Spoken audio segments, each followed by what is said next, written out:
Revolutionary War. Revolutionary War. The war between the 13 colonies in Great Britain, later on France, Spain, and Holland joined the war on America's side. America won the war and forever gained independence from Great Britain. The first battle was fought on April 19, 1775 at Lexington. It was the Battle of Lexington and Concord. The last battle or battle leading to British surrender was on 1781 at the Battle of Yorktown.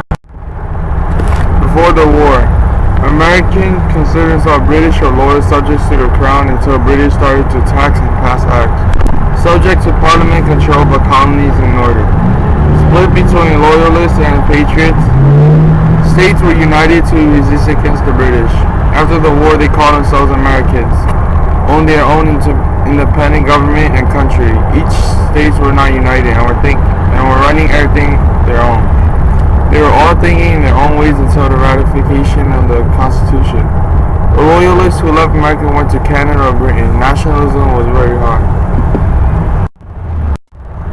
War. The first battle.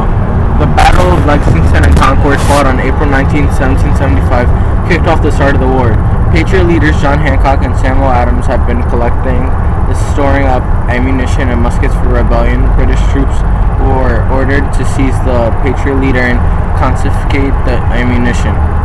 They marched out on April 18th under order of Governor of Massachusetts General Thomas Gage. Revere and Dawes, upon learning of the British plan, immediately went to warn the Patriots.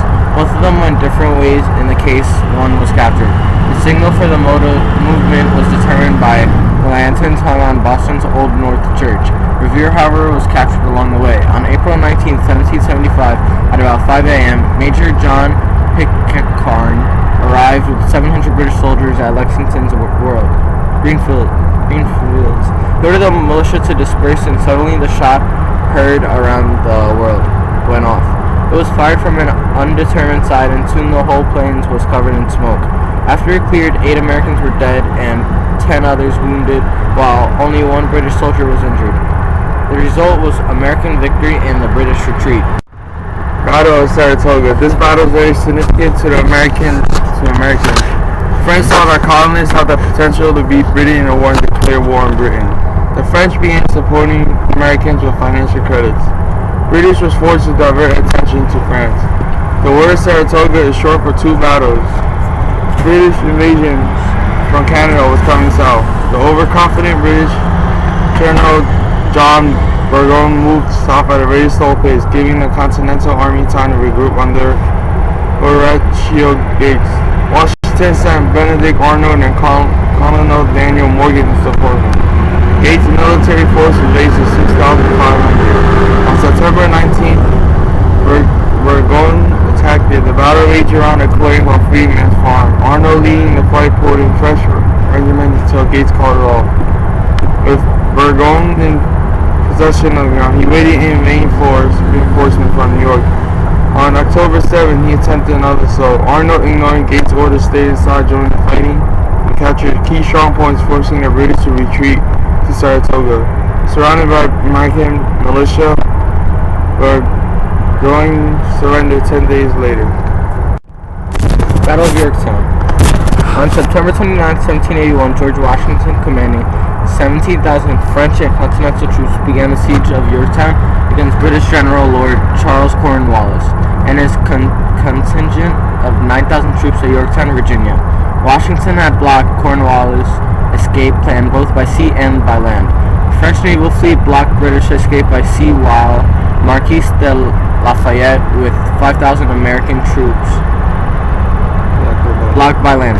By September 28, 1781, Washington had completely encircled Cornwallis and Yorktown. After 3 weeks of non-stop bombardment, day and night from cannon and artillery, Cornwallis surrendered to Washington in the field of Yorktown on October 17, 1781, ending the war for independence. This only ended the war in America because of the distance it takes for the news to arrive overseas in Europe. International relations. Before the war, Britain and American relationship was tense. The Americans hated British for passing tax and acts, and most importantly, taxation without representation. The revolution was about to erupt any time. French wasn't as friendly. The colonies were under British control and they hated British. France was always hoping for the colonies to revolt against their mother country and avenged himself for the defeat against the British. After the war, the Americans were in neutral terms British. British were still waiting for the chance to take back the colonies once the American government fell to chaos. Britain still had military force in the colonies. The relationship between French and colonies improved. The Franco-American alliance made America and France trading partners and allies against future foreign threats such as Britain. Diplomacy. The Treaty of Paris ended the Revolutionary War between colonies and Great Britain. This treaty recognized the colonies as an independent nation with its own borders. The Continental named a 5-man commission to negotiate a treaty. Thomas Jefferson was unable to attend. The Henry Lawrence was captured by a British warship, so only Benjamin Franklin, John Adams, and John Jay was able to go. This treaty was about recognizing Americans as a new country in distributed territory. The Olive Petition. The colonies' final attempt to make peace and avoid war with Great Britain. King George refused to read it and declared the colonies rebellious. The Franco-American Alliance. Thomas Jefferson, Arthur Lee, and Silas Deane signed a Treaty of Alliance and Treaty of Amity and Commerce with France. This granted both sides trading privileges and defense. It stated that war broke out between French and Britain. America was to fight on Britain's side.